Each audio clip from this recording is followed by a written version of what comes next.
Your story is absolutely incredible. From a young age, I knew that I was going to break the cycle. It was a really, really toxic environment. Are you mowing the lawn or something in your budgie smugglers? Oh, yeah, I forgot about that. Far out. You're the real deal. I genuinely still pinch myself. Like you tell it how it is. You're putting yourself out there.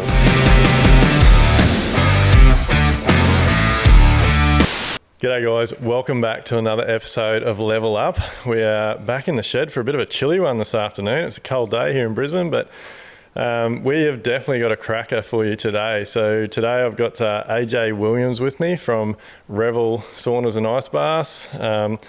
This story is incredible. Built an 8-figure business in 3 or 4 months. Plays footy. Mate, you're an inspiration. Thanks, mate. I'm super excited and privileged to be on your podcast today. Mate, the reason I reached out is because I don't know if I call it therapy. Like I started doing the cold showers and things, but just the cold has really helped me in my learn to commit to things. Yeah. Like why did you get into the business of ice baths? Yeah, I suppose with ice baths and that, I always utilised ice baths in my sporting career, and they weren't like, there was no real science or anything behind them back then. It was we'd get garbage bins, fill them up with ice, jump in them after footy with no concept of how long to stay in them. Most guys would just jump in and jump out with not knowing that, like, the benefit of what the actual ice baths could do for them. Basically did that throughout my footy journey. And then over the recent, I suppose, 6 years, there's been that big shift in movement in actually educating around why people use saunas and ice baths in particular. And sports teams still don't know how to use them exactly right, but there's more benefits to just recovery.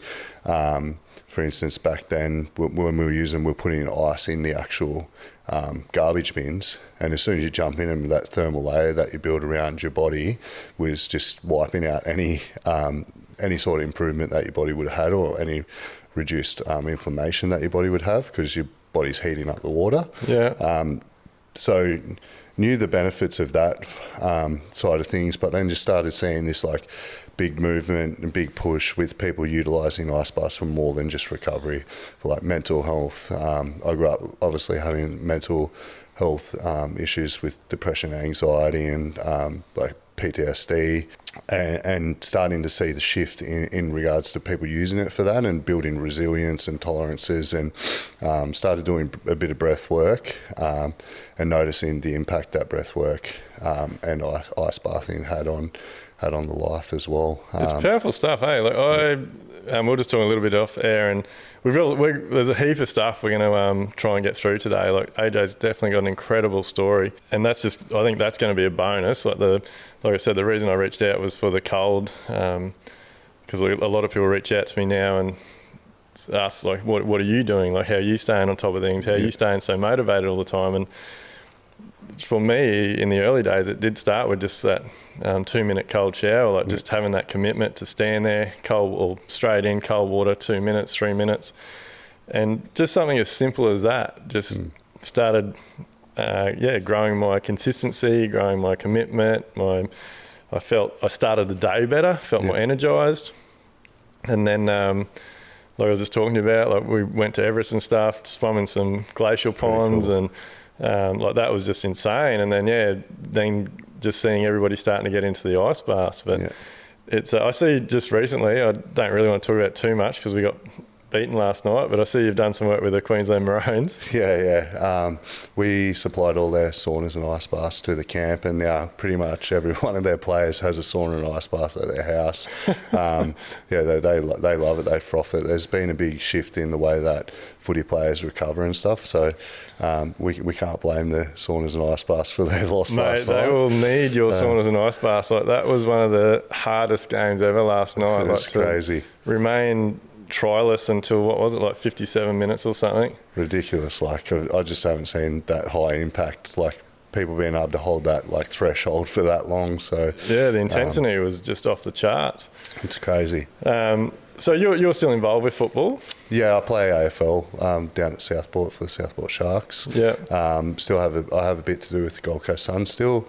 It's the way that I sort of give back and sort of can help influence the younger generation into being better humans, and having somebody to connect with that isn't the typical sort of person that's just there to like check boxes and stuff. I suppose a fair bit of lived experience for myself, and relatability to what they're going through and what they might be trying to hide as well. Yeah, we've been so where my wife and I want to get a sauna and ice bath at home. So yeah. I think that's why you popped up on my feed, yeah. And then I saw your saunas and stuff, and then I always like to look into the person and see what's going on with the business, but like your personal page is pretty unreal. Like you do some pretty inspiring stuff on there. Yeah, I feel like a lot of people don't realise the power of personal development. Yeah, like everyone's looking for this magic answer, whether it's to life or business. Yeah, but it really can be some of the simplest things. Hey, like just committing to standing in a shower, jumping in an ice bath, jumping in a sauna. Yeah. But I see with a lot of your stuff you're doing, like you're actually talking to people about this is why it's beneficial, which I haven't really seen done too much on any other, like there's ice baths everywhere at the moment. Yeah, for sure. So I feel like you've got a bit of an edge there because you're very passionate about it. Yeah, I think just based off like lived experience and knowing how it's improved my life like dramatically, and being able to communicate that in a way that is relatable. Like there's so much science and data and people out there and podcasts and stuff. I do a heap of self-development. I listen to so many podcasts and books. Like I finish an audio book every week. I'm not a great reader. I left school in year 9 with personal circumstances, and so I find it easier to listen to books. And sometimes I'll be driving, I'm like, oh, far out, where have I driven to? Because I'm so deep in the book.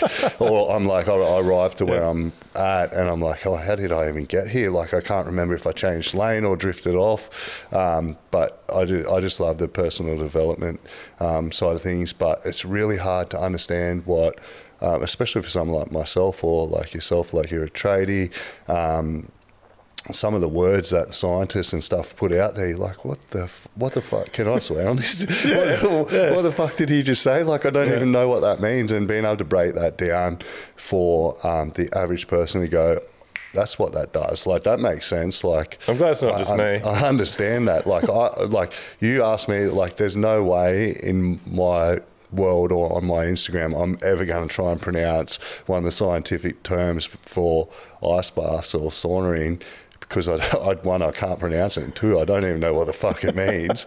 So I'm just going to go, I'm going to work out what it means and how that relates to the normal person, and I'm going to try and communicate through that way. But for instance, with your journey and the way that you got into ice through the cold showers, that's like one of the hardest things to do. Like ice baths, it's easy because you jump in it and you know what you're there for. With showers, like we're super programmed to be like, this is my hot, safe space. I'm going to get in the shower. It's going to be nice, hot, relaxing.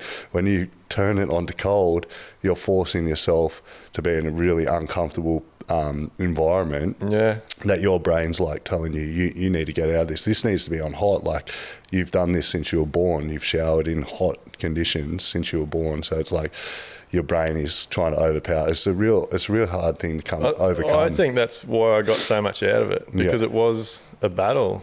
And whereas, like, I'm at a point now where it's just natural. Like, I jump in, I don't even have it on the hot, it's straight on the cold. But it's pretty good. And you get out of the shower buzzing, but it still doesn't give me, the cold shower definitely doesn't give me the buzz that I get when I have an ice bath. No, definitely not. I think on the cold showers, the start of it, and the ice bathing in general, it also forces you to breathe. I think everyone now like is so on their phone all the time, and everything like seems to agitate everybody a fair bit, or like it's really hard to take it in. I find even now when I'm writing an email, like hold my breath a lot. But when you jump into the sauna, into the ice bath or the cold shower, you're like forcing, you've got to breathe, because it's like your response is like, I've got to breathe through this. I've got to calm down like my nervous system. What's your technique when you first get in an ice bath? Now it's pretty good. Like I am such a pussy sometimes. So still, like as soon as I'm in the water, I'm good. Like I'm sweet, but it's still like a mental battle. I'm like, But do you take a breath, get in the ice, and then slowly let it out, or Nah, I jump in and I just start taking like breathing big deep breaths through the nose and like just working through it that way. Never close my eyes, because that's another thing. Like if you close your eyes, your natural responses are like fight or flight mode. It's like you're taking yourself to a place you don't need to be. So, excuse me, always keeping my eyes open and just breathing really consistent breaths in and out, and it just becomes easy. But at the moment, I've been going on TikTok live when I'm in the ice bath as well, and that makes it even easier, like, because I'm so invested in what people are saying, getting my budgie smugglers and jump on the live, and people love it. It's random as. It could be pitch black out in my pool area, and cold as, like the wind gets me, but it doesn't feel like too much. But yeah, it's still pretty hard. I think breath is a massive thing for it. how's the TikTok go? Like, it's something we haven't really branched into. Like Shay does a little bit on there, but well, I've posted a few videos on my TikTok before, and they've done pretty well, but they were like during COVID, and they were like random dad jokes that were inappropriate, and I was in my budgie smugglers. I always wear budgie smugglers, but I was in them.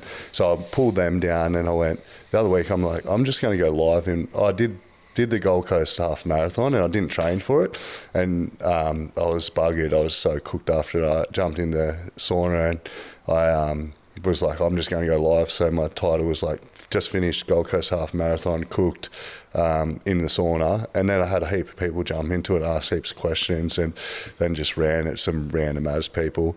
And I thought, I might be onto something here. And then I went into it again, and more people come. And like, I've been like a couple of weeks into it, and so many people just jump on and ask questions. And I'm like, if you get me to 20k likes, I'll jump in the ice bath at 4 degrees in the middle of the night, like at dark. And they just love it. I jump in, and it just makes it more, I don't know, more interactive. It's like being in this little environment, you're not isolated.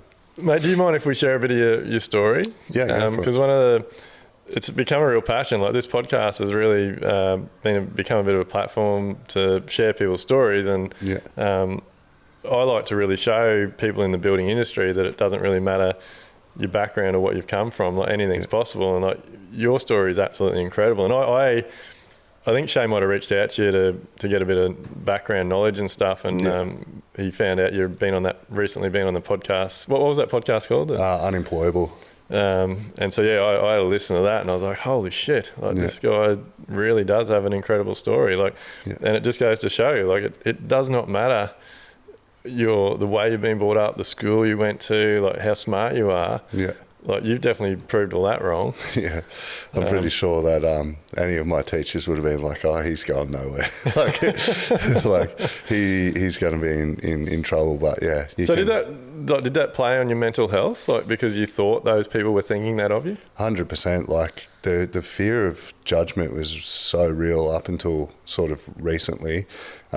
Sort of anything that you do or the way things you go about it, I think I've only just like learnt to detach from, like, I don't care what people think anymore. But up until recently, I really struggled with, like, one, I'm not good enough to do this, or I'm going to be judged for just putting myself out there, and heaps of like imposter syndrome and self-sabotage. When things do go well, I would always, like, my internal brain would try and fuck things up for myself on some capacity as well. It does it for all of us. I think, and that's why I like sharing these stories, because the guys or girls that are out there that have maybe had a shit day at work and they're battling with their mind telling them a shit story, like, we all have those stories. For sure. It's just how you choose to deal with them or push them to the side. Like, I tell people on my socials, like, I deal with my demons every day. It's just the decisions I make get me to another position, or I push them to the side, or I think about something else, or whatever it is. But so what, like, can we go back to, like, you said you only went to year 9? Like, what's the story there? I suppose so I'm one of 7 kids. 7 kids. We grew up in a housing commission house that was 3 bedrooms, sort of I reckon it would probably be about the same, like smaller than this shed for sure. I had a stepdad. My mum and my biological father separated when I was 9 months old. My mum had just had my little sister, and actually I was 11 months old. My real dad was an alcoholic, like a functioning alcoholic, not abusive or toxic, just really selfish. And then my stepdad moved in pretty quickly after that. I think I was about 1, and he was an abusive alcoholic. So I grew up in a household with seven siblings, 7 kids. Every Thursday night, like being a tradie, get paid. He worked on the roads, but go down to the local pub, come home, gut full of piss, abuse mum. I was a young kid. I'd try and get it in between mum to try and protect her, and it was really, really toxic environment. That cycle went on for years. Like mum, we would end up staying in the car. We had like a van, or we'd go to a motel and spend the night there. And Thursday nights was always hectic for us. Like it was. So you knew it was coming. Yeah, I knew it was coming, and still like.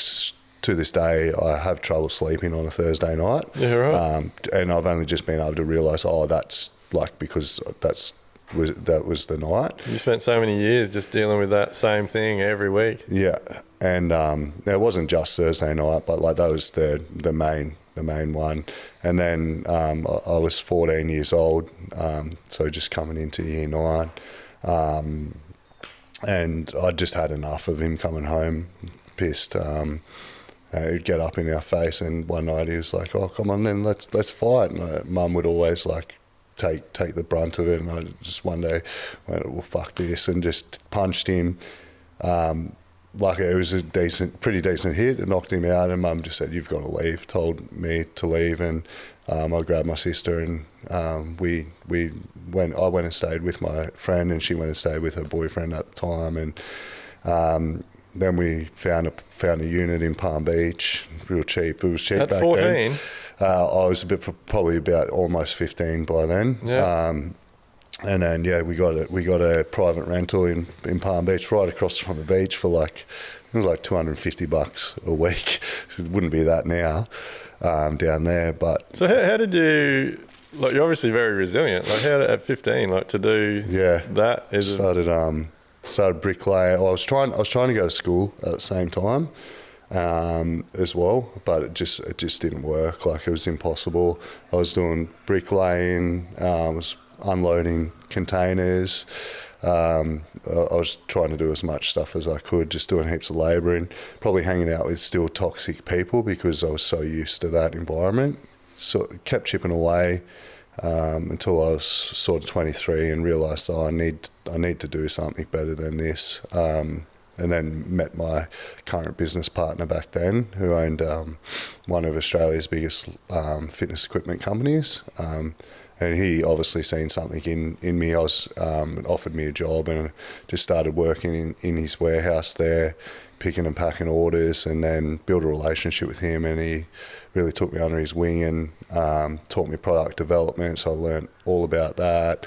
Went to China a fair bit and learned about like manufacturing, started learning about like e-commerce and online selling and marketing and stuff, which sort of led me to where I am now.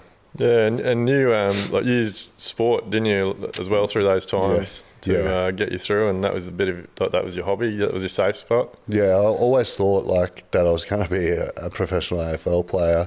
While I got like pretty close, there was just no chance. Like it's 0.3%. Everything has to go right. You have to be pretty bloody good to do that.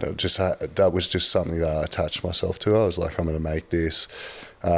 Or make something out of it at least. And the reality is it's near impossible. But the footy environment was such a family to me. Like that was my safe haven. I had all these older blokes to look up to that didn't know what I was truly going through. Obviously knew that I was a bit of...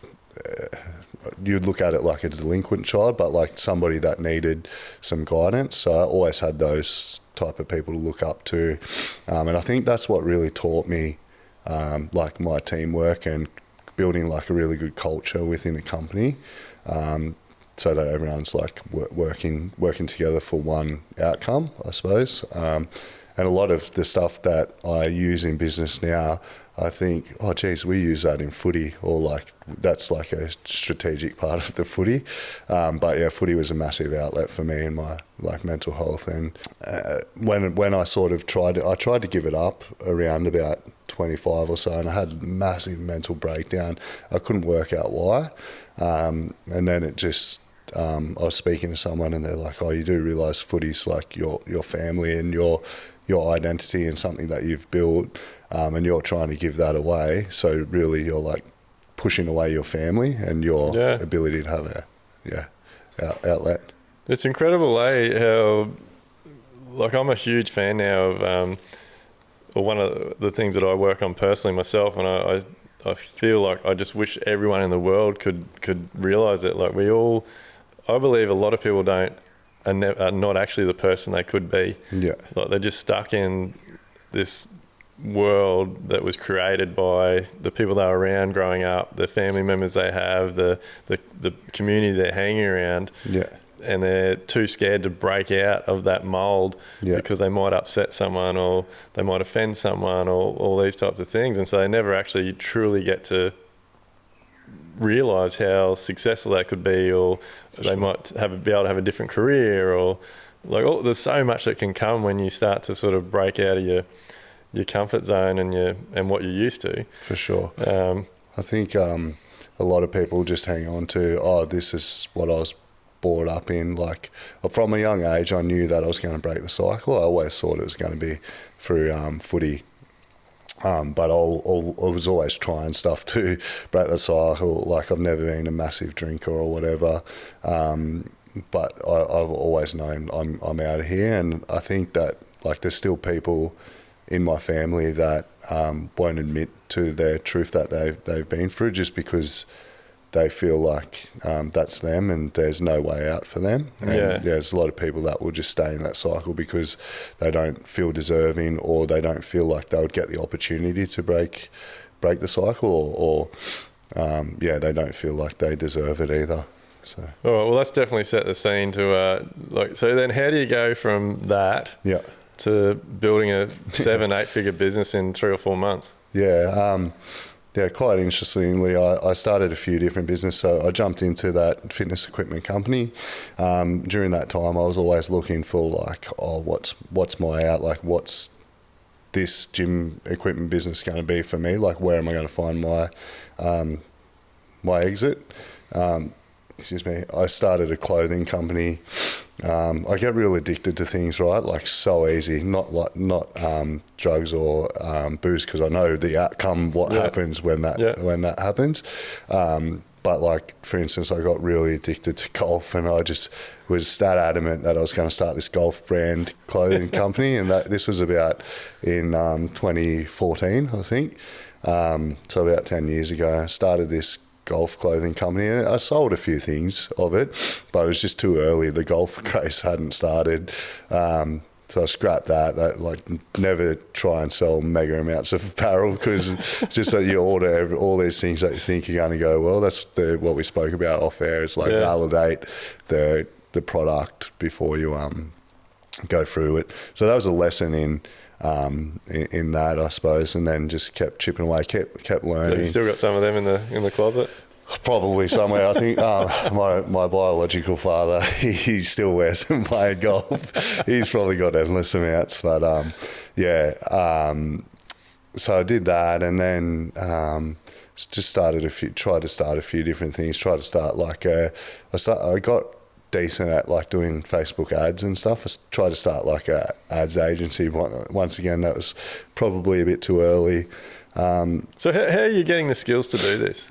Just trial and error. Like, so for instance, when I was like 16 or 17, there was this online computer game had a laptop in this exact unit. I still remember the same situation. And one day I was like, I'm just going to build a website and build a radio on it. And I just taught myself how to completely code a website. I was never smart at school, obviously went to year 9, but I just had this relentless ability to just keep trying things. So I built this website and built a radio in it, and I could host the radio. I don't even know if anyone listened to it, but I just did it based off this computer game.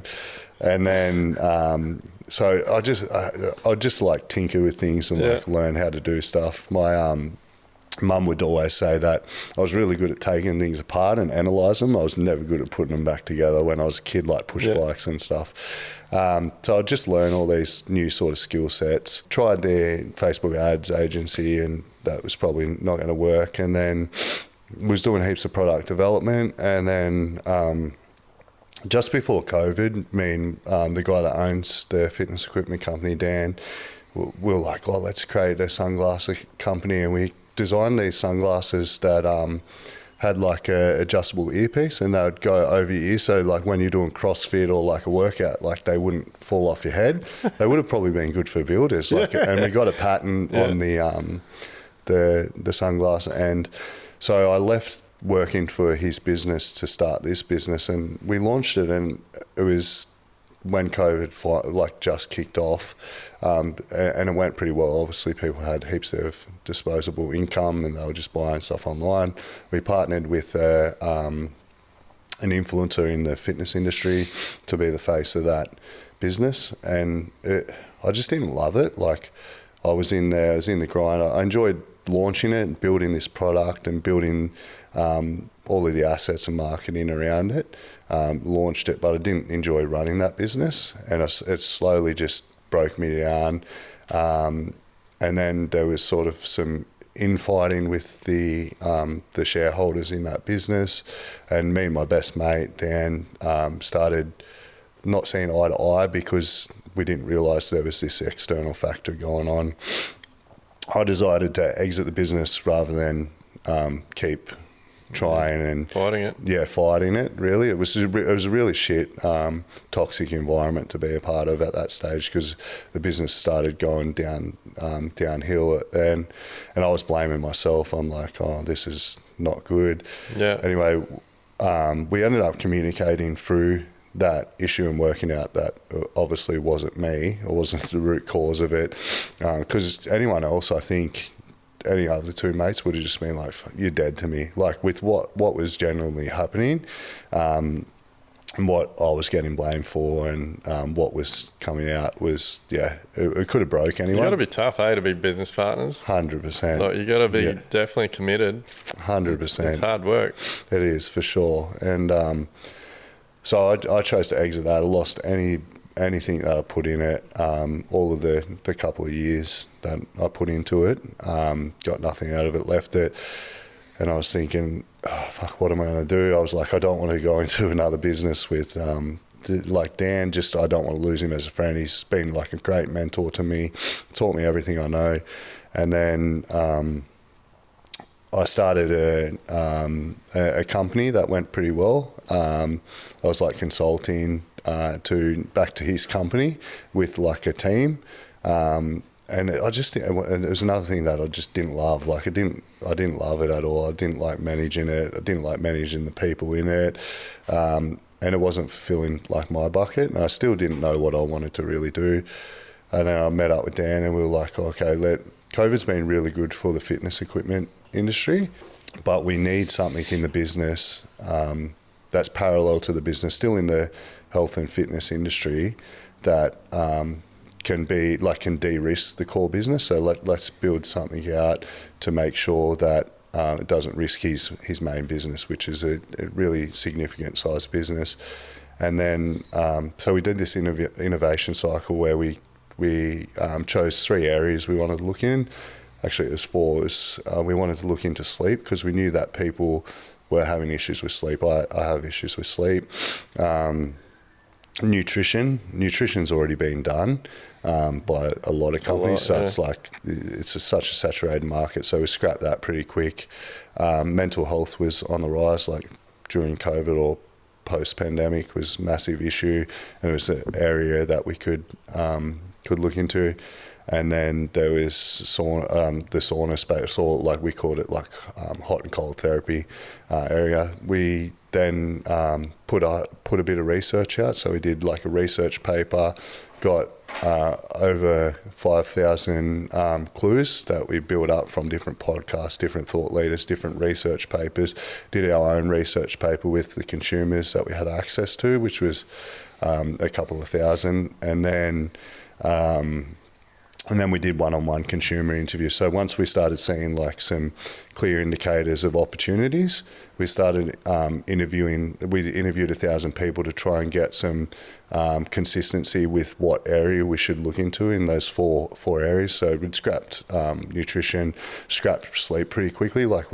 Sleep was a massive issue for all these people that we interviewed, but nobody was willing to invest in it, or they would rather spend their money elsewhere. So how do you know to do all this stuff? Or is it like, it's just a bit of like test and iteration. It's just like innovation is putting something out there, getting some validation or some consumer insights, and then building like a product around those consumer insights, and then validating them. So putting it out into the market and seeing if there's actually an opportunity.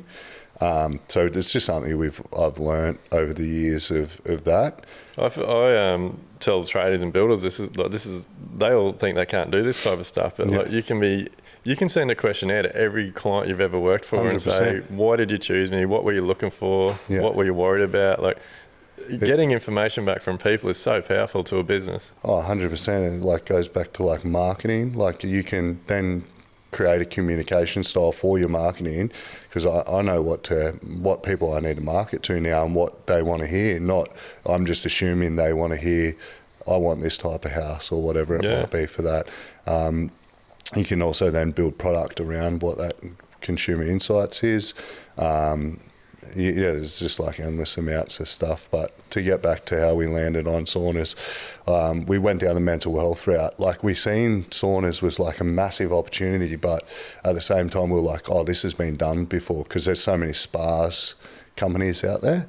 And so we sort of car parked that, and because of my background, I was like, I really want to do something for mental health. I want to create a product that I can stand behind and that would genuinely help myself, and there's an opportunity here. So I created, we called it the Escapist. I got a patent on it, created a noise cancelling headphone, so like pretty much Bose headphones, but we put ECG readers into the outside so they could read the ECG in the back of your temple and on your earpiece.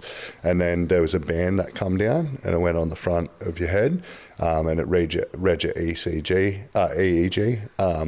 like brainwave activity. Yeah. And then from that, we created an algorithm that would get those data points and speak to each other, and then it would be able to tell an app where your brainwave activity was when you're meditating, so that when you're not in like a meditative state that is actually productive for you, it will, like the voice guidance will kick in and tell you, like guide you back into that meditative state.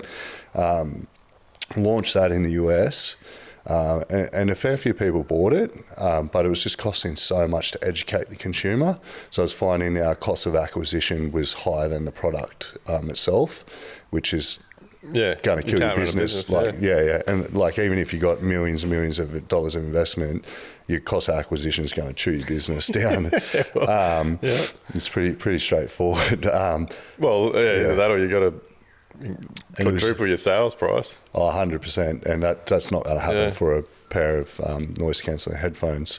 And I was like, well, maybe it's too early. We're trying to educate the consumer on why they need to have it. They don't subconsciously know that they need to have that product. So I refunded all of those customers their money and just left the patent there. So that product's sitting there, and then we're like, then that's when my wife said to me, no more businesses, because I chewed up a fair bit of money in that business. I was going to say, like, wouldn't you? So you would have had to have spent some money on the product. in the on meantime? everything. So on all the, like, because it costs money to research people. Yeah. So like there's programs out there that we paid to get access to people to interview people. The pattern, design of that, because I couldn't do the technical side of the algorithms and stuff like that. Pattern wasn't cheap at all. All of the AdWords, like, so we chewed up a fair bit of mine and Dan's money there. And then, Caitlin was like, no more businesses, you're going to work for someone. And I'm no. It's funny, because like this has come up in another conversation this week. Like, people don't see what's going on behind the scenes. No. Like, if those headphones had gone crazy and made you millions of dollars, people wouldn't have considered I'm sure it was years, 1, 2, 3 years, all the research, all the money. Like, you probably had, like, I don't know, I can only imagine you've probably spent a few $100,000 or there's a fair $1 million bit. bucks. Like, it takes a lot to get. Like, and I'm sitting here like inspired as, mate, like, because you just keep going and going. Like, all these businesses you've just kept pumping money into. Like, so. Yeah, and then so I'm assuming the next one's the big one. Yeah, so I thought, fuck, we don't have much money now. What am I going to do? Like, sorry to cut you off. Like, are you? Like, I'm assuming you're really battling with the stories you're telling yourself at this stage. Like, 100%. Like, you're bashing failure, myself. nothing works. Like, what am I going to do? The imposter syndrome was real. It's like you are not, you mustn't, you've done something bad. You've smashed 1 million mirrors before you got no good luck. But you just know, like, even speaking to my mate Dan, it's like, we just know that when we land on something, it's gonna pay off. But also it's like hard to keep taking risks. It's hard to really take risks. But the more we were doing it, the more we were taking calculated risks.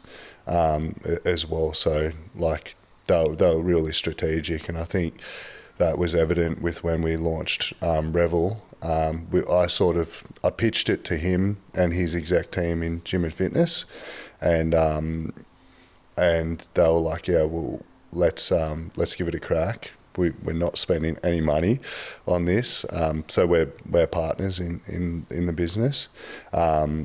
I went after they said yes. I think I was like, it's actually a funny story. When I was pitching it, my wife was pregnant at the time, so that's another reason why she did not want me to start a business.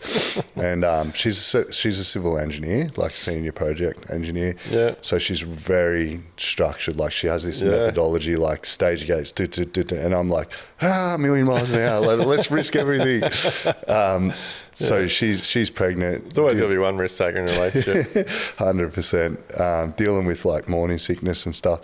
I go into my office at home, pitch this idea that we wanted. This is because I still had to do like a fair bit of background work to sort of go, this is what I think like it's going to look like on a financial perspective. Like, this is the indications that I have. This is if we spend bare minimum, this is what return we'll have, so that we can invest that into here, and this is what the range will look like, what it would cost, all of that. Do all the discussions with the factory in the background on my own time.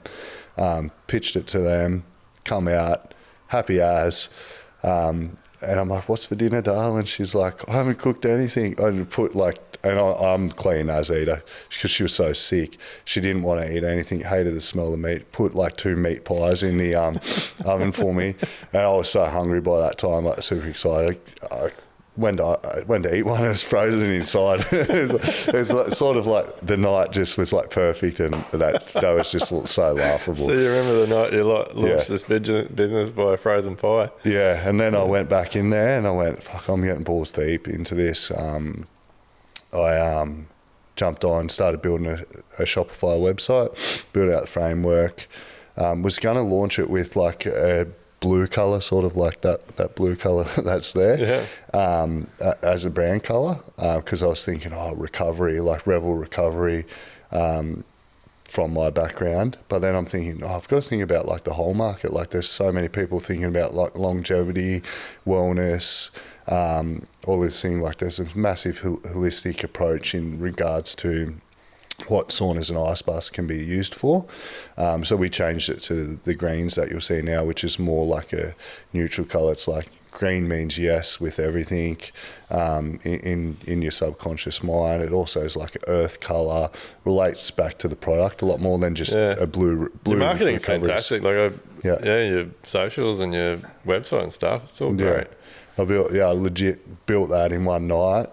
Obviously, when I was doing the product design side of things, I'd got some renders built up of what the product was going to look like, so that I could pitch it to Dan and his business. I'm still amazed at how did you do this? Because like all I hear is excuses from people all the time. Like, I can't build a website. Like you tell people, like people say, I'm struggling, I can't get jobs. I need more clients, I need inquiries, or like work on your marketing. I don't know what to do. Like YouTube. You fucking build a website. Like, who taught you to build a website?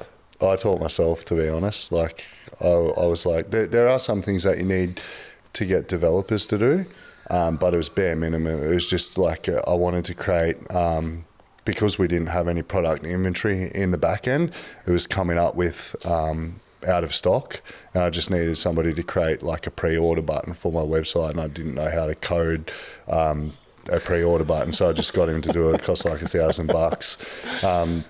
The reason I like pulling you up on stuff like this is because I want people to see that there's always a way. 100%. Like if you get stuck on something, don't let that pull you up. No. Like if you got to pay a few bucks, pay a few bucks. If you got to get on Google and research it, research it. Like, there's so much on YouTube now as well. Like there's like I'm not hands on. Like for a builder, if I need to do something at home, I'm going to Google it. Like I'm going to look it up on YouTube and go, is this worth I'm never going to try it. But like if it's something small that I need to do at home, I'm going to look it up on YouTube and I'll work out how to do it. But yeah, like I'm not super smart. I can use a computer, and I know to change that story, mate. Yeah. From what I'm hearing, you're a pretty smart bloke. Yeah. Well, I think everyone's got this in them, right? Like everybody has this in them. It's just about willing to like be okay with like testing things, and if it doesn't work, like just keep going, like keep trying or looking into things, and just I think the best thing is to not look at a textbook and go, this is how it has to happen. I think you put the textbook down. Same with, I don't know if you've built something from IKEA, right? You're not going to look at the instructions. I'm going to put them down first. I'm going to build it, and if it's not right, I'm going to try and like see where I've gone wrong. How many parts I got left over. Yeah, exactly right. It's like you need to like put it out there, test it. Just try and do it, because the more you're doing something, the more you're like learning what not to do, I think. Build it off the back of renders and went live with it that next week, I think, like within a couple of days, because I got the developers to do a few things, sent the website through to the team, obviously, to go, is this all right? Like, do you think this is cool? And everyone's like, that's awesome. I'm like, I think it's still shit. Like, even when I look at it, I'm like, there's so much we could change on it. And now so the website that I would have been seeing in the last couple of weeks is still the same website. Yeah. I haven't changed anything. Put some stuff about like Queensland State of Origin, and we just partnered with Range Rover, which was pretty cool. We're doing some stuff, so we're putting some stuff on there to say that we're partnered with them guys as well. So how does that happen? There's so much to talk about here. Like, how does that happen? Have you reached out to them? Or? No, it's insane the amount of reach outs that we're getting like on a daily basis. Like pretty much everyone in the State of Origin side on both teams has our product. It's crazy. Like I got a random phone call the other week. I don't normally pick up random numbers. I'll like let them text me or whatever. And it rang me on WhatsApp, and I thought, this is like an Indian marketer, because like who calls on WhatsApp? And then it called like 5 minutes later, and I just walked into my sauna. I'm like, I'm just going to answer this. And he's like, hey mate, it's James. How you going? And I'm like, yeah, I'm good. I'm thinking, who do I know that's James? I'm like racking my brain. He's like, Teddy. And I'm like, James. And I was like, Tedesco. And he's like, yeah. And he goes, I got your number from such and such, and I just want to get a sauna and an ice bath. And I was like, what the actual fuck's happening here?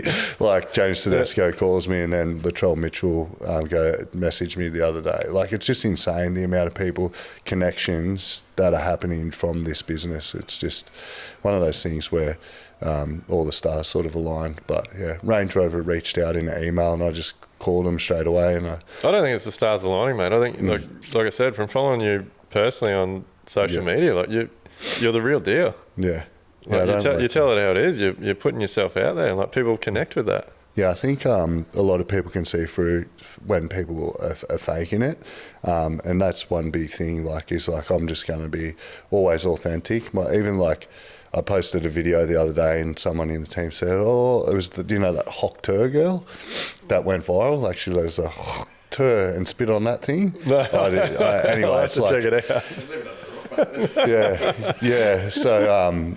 It's a video that went viral, but I made like a spin on it in regards to the ice bath. Yeah. And actually it was Dan. He's like, "Oh, that could be controversial," and I was like, "Oh well, I'm leaving it there." Yeah. And if somebody doesn't like it, if a lot of people don't like it and think it's controversial, I'll own up and apologise.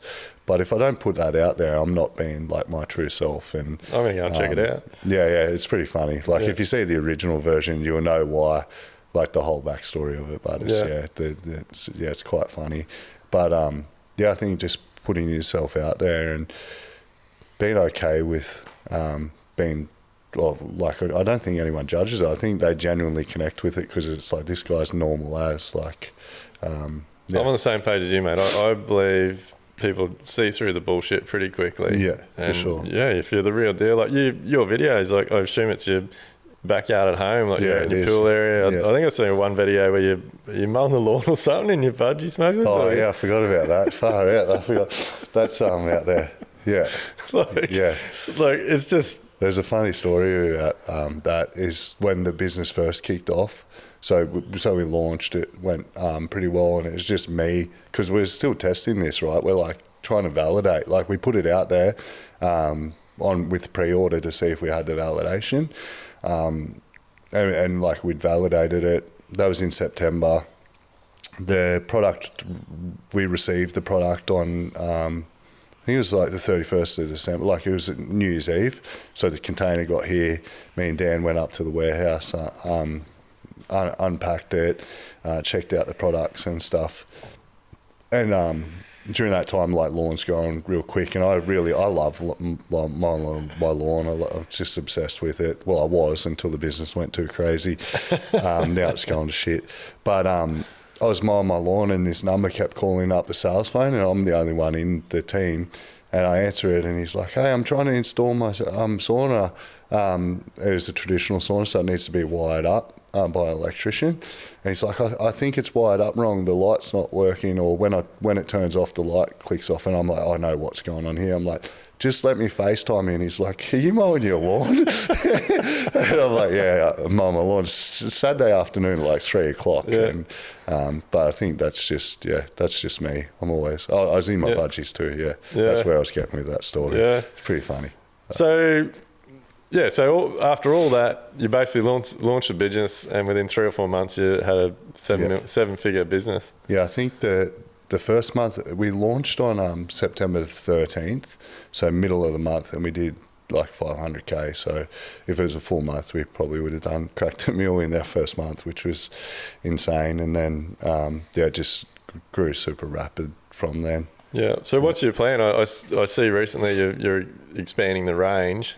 So is that is the plan just to be the leader in that space, the ice baths and the saunas? Yeah, for sure. So we want to have the most diverse range. Like everyone has, you see this, everyone has a different look and feel of how they want their house or like how they see things. So we don't want to restrict our range so that this is what people have to have. We want to give them a bit of choice. And I think from our like design background, like the version 1 products were just something I knocked up together quite quickly in regards to the design. But it's like, now how do we iterate on these products and make these products the best in the market that people actually connect with as well. Like you don't want to create a product and no one connects with it. Have a really extensive range so that people have options.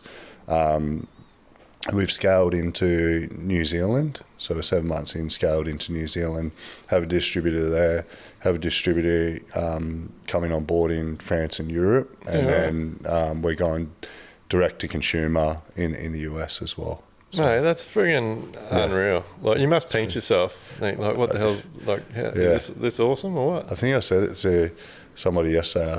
I genuinely still pinch myself on like, it was the Range Rover thing, because when I was going through that like business breakup era, like, I'm not one that like flashes anything, but I convinced my partner to let us buy like a real high-end Range Rover. Stupid idea. But I was like, I own this really nice Range Rover. She drives it now. I just drive her car around. But when Range Rover called me, I was like, I'm pinching myself. Like, so what they're doing is they're launching their new, one of their new cars, like top end, I think it's the Range Rover HV. It's like an electric SUV. And they've got a house down in Thredbo that they hire for the week. And they set it up with like Range Rover branding, and they set up like a whole experience. So they've got a breathwork person there. They've got our ice bar, sauna. And then they fly their top 100 clients down to the house and take them, like they can drive the cars through Thredbo and then come back and experience like a wellness retreat. Yeah. To help launch the product, to build all the content for their product. And they invite all the influencers, and they called us and they're like, we love your product, it aligns with our brand, which is insane because Range Rover brand's like top end. Can you send down a couple of saunas and ice baths? Like, we'll put them together and whatever. And I'm like, I'll just bring them down and put them. I'm one of your customers. I'll come down as long as you let me do some content as well. And they're like, we love that. So I was like, man, I'm pinching myself that these opportunities happen. And a guy called me this morning. And he's like, the Today Show's filming a thing at Cali Beach Club on Sunday. Have you got a few ice baths we can just put on the set because we're doing a thing for motor neuron disease? And I'm like, totally aligned. Let's do it. Like, now we're on the Today Show. So That's just like, awesome, just mate. spirals. But it just shows you what you put out there, you get back, hey? Like, for sure.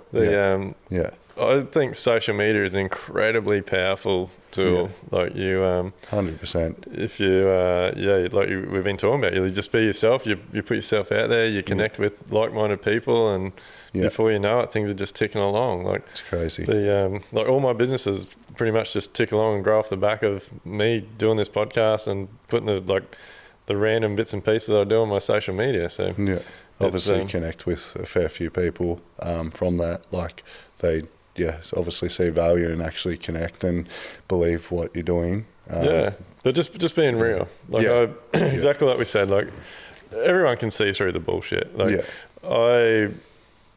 you see so many people on social media now, like they like anyone can go and go and get finance and buy a Lamborghini and stand in front of it, and like, it amazed me how many young people are promoting that they're life coaches and they've been successful, and they might have had one win or something. Like, you've got to have some runs on the board. Like, you've been through all this stuff. You've got the runs on the board. You've tried and tested. Like, still won't buy a Lambo. Mate, I'm not a Lambo person either. But I get what you mean. Like, it's. I legitimately had this conversation on the car on the way up here with my business partner Dan about like Lambos and stuff, and the perception and the programming that we have based off, like, social media is a great tool, right? We can, like, you could post something and somebody in the US that isn't inspired by you might like reach out to you and say something, and you just get so much enjoyment out of that. But on the other hand, it's like, it's a demon for kids that, or like younger people that think that everything, like, they see this guy on Instagram and he's got a Lamborghini and don't realise that he's financed it, and they think that he's just got it from overnight success, or he's built a business without having to do hard work. I hate that. I think there's a big movement now for people to be more humble in regards to their business and give back and offer actual value, rather than going, I have this like flashy car. I watched this cool video on social media the other day, and I actually loved it so much. It was, they interviewed 10 kids in the US, 10 primary school kids, and they said, if you could have anything today, what would it be? And the first one was like iPhone. The second one was like, I'd buy a private jet. The other one was like, I'd get a mansion. And the other one, I think, may have said like a Lambo or something. It was something ridiculous. And then it pans to these kids in like the desert in Iraq or somewhere.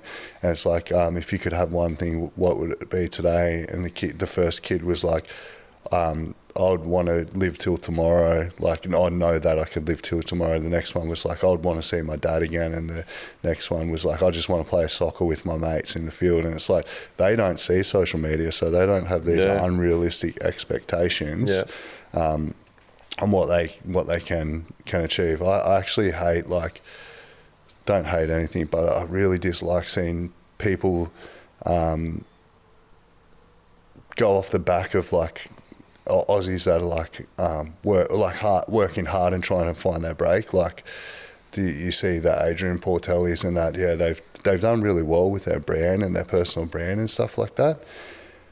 But realistically, they're making their billions off giving people that are hardworking Australians like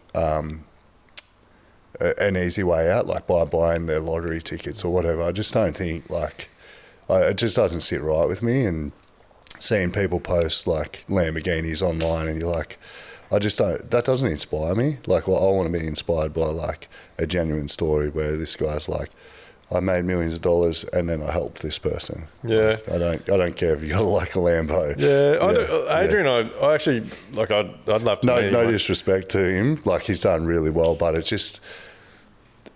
doesn't sit like too well with me.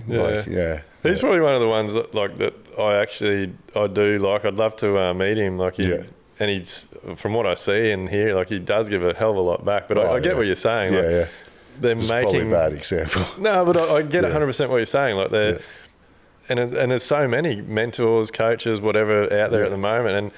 And my spin on what you're saying, I think we're on the same page. Like, they've only got the Lamborghini because someone's paying them a monthly, or hundreds of people or thousands of people are paying them a monthly fee to hear what they're saying. Yeah, for sure.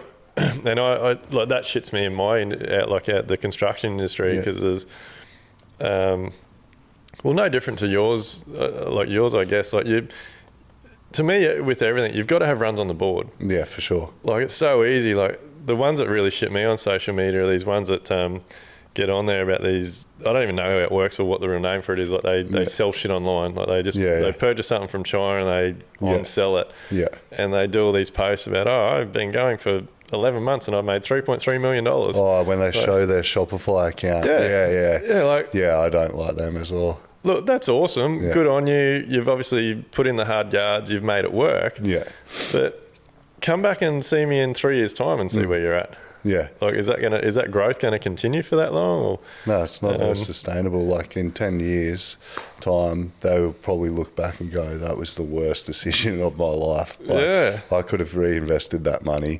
It's good to celebrate small things, like, for sure. Like, I think you should always celebrate small things, but I think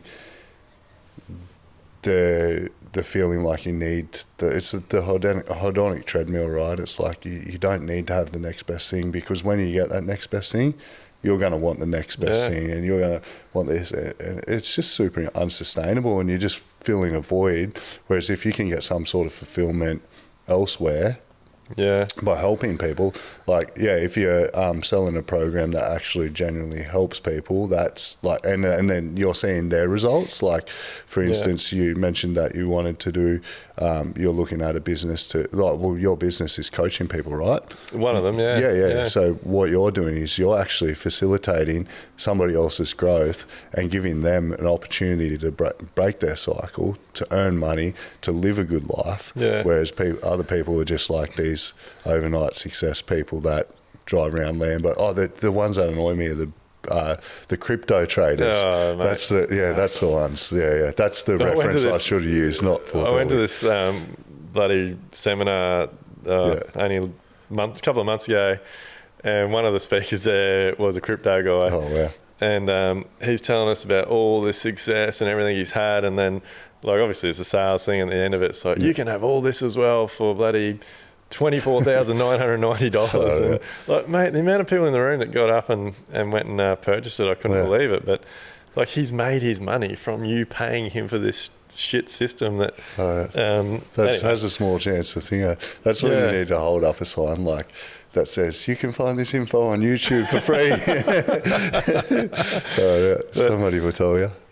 This is like, I'm glad we're talking about this, because this is something that I'm really passionate about now. Because for me, so like I get a lot of people that they book calls now, and they can book a schedule in my calendar and give me a call and talk to me about a coaching business, see if it's a fit for them. Yeah.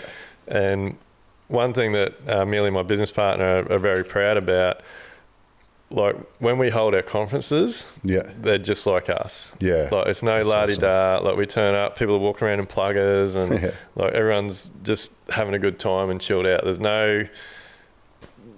just no wankers there. Yeah, that's so good. And like I tell people straight up, like if you want the Lamborghinis and the mansions and stuff, we're not the community for you. Like that's pretty cool. But if you want to learn how to run a successful building business with all the systems and processes that gives you freedom to go, and if you get the freedom and you want to go and buy a flash car, all good for you. But most of our members they want to earn good money so they can have nice things. But it's more about they want to be able to have experiences with their family, with their kids, go on holidays, like and to me that's freedom. For sure. Freedom's not having $1 million worth of cars. Not at all. Freedom's having money to like my thing's always been I want to be in a position where it's all about experiences. Oh yeah. If I want to do something, I can do it. If my kids want to do something, like I don't want my kids to be sport brats, but like if we're on a holiday and we see something awesome, I want to be able to go, shit, like let's do it. I don't want to go, oh look, we can't afford that right now. Like we'll have to do that next time. I love that. Like experiences everything. Hey. Yeah, like I think that was a big turning point for me. Like because the way that I was brought up, I never learned about money. Yeah. So I was always chasing the money. Yeah. And I never had a problem making money. Yeah. But I couldn't keep it. Yeah. Okay. So I'd make money, and then I'd think I'd buy, like I would buy flash shit. I bought boats and cars and things, or invested in properties, but then I didn't know how to maintain that, and then I'd be struggling again. So I think I'm not sure what you think. Like I think we need to learn more about money.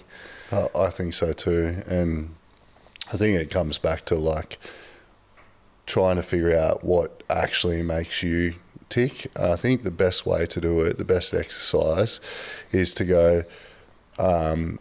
It's pretty powerful. I was on a podcast earlier in the week, and the girl that was interviewing me, her sister had just gone, like the day before, went to like a woman's retreat thing.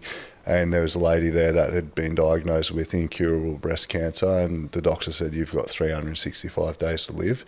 And when she got asked that question, when she got put that, she was like, okay, what am I going to do in these next 365 days? I think the way that I look at it now, and I think the best way for somebody to look at it is if you got told you've got 365 days to live left, what would you do? I can tell you now, I'm not going to buy a house, because you're not going to be living in it for much longer. Like, or a Lambo. Yeah, or a Lambo. You're going to go, okay, what experiences can I do now that will be within my memories for the next 365 days? I'd be like, okay, I'm going to go experience everything. Like I'm massive on experiences. I love experiences and food. You'll find if you went through my bank account, you'd go experiences and food.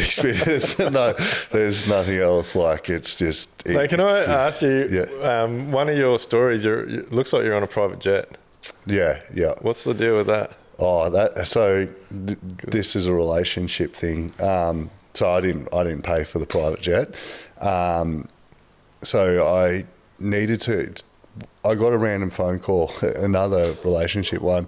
The guy that owns appliances online and Winnings, so that's like Winnings is like a big, actually you know it, yeah. They were like, oh, we want to do this range. We've got this opportunity with this other sauna and ice bath company. And I was like, Winnings aligns with my brand so much. I'm like, I want this opportunity. And the guy that owns it's a young eccentric billionaire, John Winning. He's also like a DJ, has heaps of cool connections and stuff. And they were like, oh, he's going to be at the camera store on like Wednesday. He'll be there in between these times. And I'm like, oh shit, I'll have a look at flights. And I was like, oh shit, I can't get a flight into Canberra to land that time. And my brother-in-law, he's a young guy as well. He owns a civil and mining company that does like pile rigs, rigs. So he rents a private jet from time to time to get to like remote areas with his team if he needs to get there quickly, and he just gets paid by the mining companies by it. So I was like, mate, like I need a favour. That private jet, how much does it cost? And he's like, don't worry about it. Give me a sauna and I'll get it for you for the day. And I was like, done. And I got it, and I was like, fuck, this is pretty cool. But you wouldn't see me going on the private jet. Yeah, that's cool, but well, that's an experience, isn't it? Yeah. Well, the thing about it is, if I didn't take that opportunity, we wouldn't be in Winnings and Appliances Online, and I wouldn't have met him because that day ended up being like shit weather. So the plane that I would have caught would have been cancelled, and he would have been gone by the time I was there. And then when I went there, I met him, and we just like connected. He grew up in a super different household, I did, and we just connected pretty well. And he invited us down to he's got a restaurant in Sydney like 2 days later, and we just signed a deal there. Flew commercial 2 days later. It didn't feel great, but it felt like a rock star. Pulled into the hangar, parked the car, was wheels up like within 5 minutes. It was, pretty cool. Yeah, no, it is cool. But that's experience. Yeah, that was the experience. I took so we at that time we had like my general manager started that week. And then I took a videographer that hasn't experienced much like that. And I took my business partner. I was like, you're coming with me because we've got to enjoy this together. And on the way back, flying back, my general manager that just started sat in the passenger seat, like in the cockpit, and learned how to fly home. And then we've got like content of that, which is pretty cool. Like he actually learnt pretty much how to fly a plane on the way home, which was like a great experience for him to go back and tell his family, like, oh, this is what we done. I'm like, but please don't tell anyone about this, because everyone would expect it now. Yeah, no, that's unreal. So, mate, before we wrap it up, like, what's for all like people out there listening, mainly tradies and builders and stuff, like, what's because I want them all to reach out to you. I want them all to have saunas and ice baths. Like, what benefits are they going to get out of it? So obviously with, because you're heavily into ice bathing, I suppose the biggest thing is reduces inflammation. That's a massive thing. If you're on the tools all day or on your feet all day, you need to recover. That's a big thing. The resilience, the breathing, just getting you in the right headspace to deal with. Like, if you put yourself in an ice bath in the morning, you can take on the world that day. Yeah. Like you just have the resilience to know, oh shit, I've put myself through this trauma. I can get through whatever it might be. And then obviously increasing your brown fat. So what that does, like fat sounds bad, right? But you need good fat, like which is your brown fat, to help with things like metabolism. And all of those different things, like it can help speed up your metabolism. There's a few other things that brown fat, I don't know the technical term of them, but essentially it helps fight illness and all sorts of stuff. Yeah, it helps fight illness, keeps off like the cold and flu as much as possible. But it can, like with tradies, like it's hard to get like good sustainable food in all the time, right? So it just helps with metabolizing those bad foods. And with the saunas, the biggest thing is like it increases your circulation, which then also impacts your heart. So a lot of tradies would have like heart conditions from like back in the day eating like meat pies, and I know I spoke about meat Chocolate pies milks, before, chocolate milks, Cokes, sugar, like just to get them through, like taking in all of those calories. Sauning like 3 to 4 times a week. There's actual like science and data out there that's saying sauning 3 times a week for 20 minutes at a time can reduce your chance of dying from heart or all-cause heart mortality by 40%, which is insane. Yeah. So like the chance of dying from a heart condition is reduced by 40%, and that's a big figure as well. So obviously helps with like muscle soreness and stuff like that as well. Helps with sleep. Sleep's a big thing. Obviously I suffer with shitty sleep, but sauning before you go to bed can really help you get a really good efficient night sleep, because it raises your core body temperature, and then when you get into bed, your core temperature drops, so it's easier to get into a deeper sleep faster.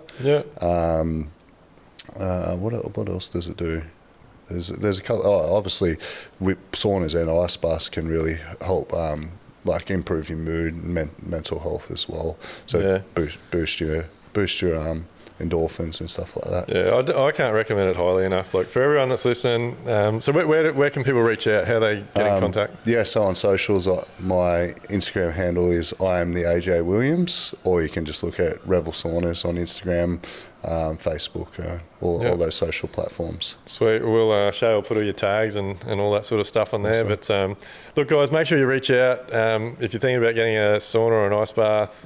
These guys are the real deal, and follow AJ and his stories, because they're most of them are quite funny to watch, and you learn something from them. So and as we talked about, he's the real deal. So hopefully this podcast today has inspired you.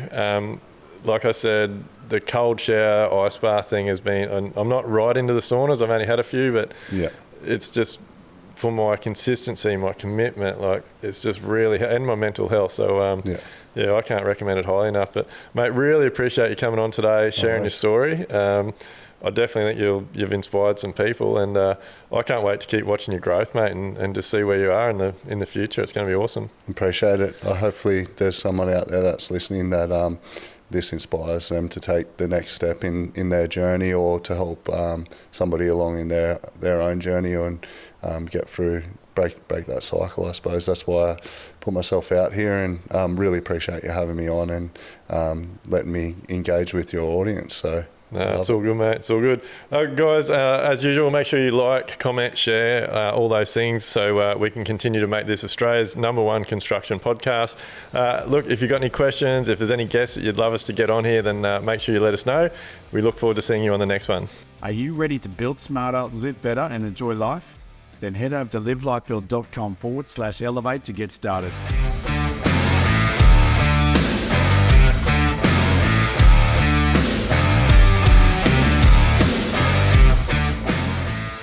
Everything discussed during the Level Up podcast with me, Dwayne Pearce, is based solely on my own personal experiences and those experiences of my guests.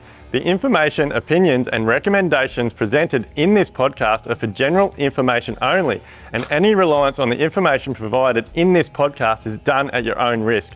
We recommend that you obtain your own professional advice in respect to the topics discussed during this podcast.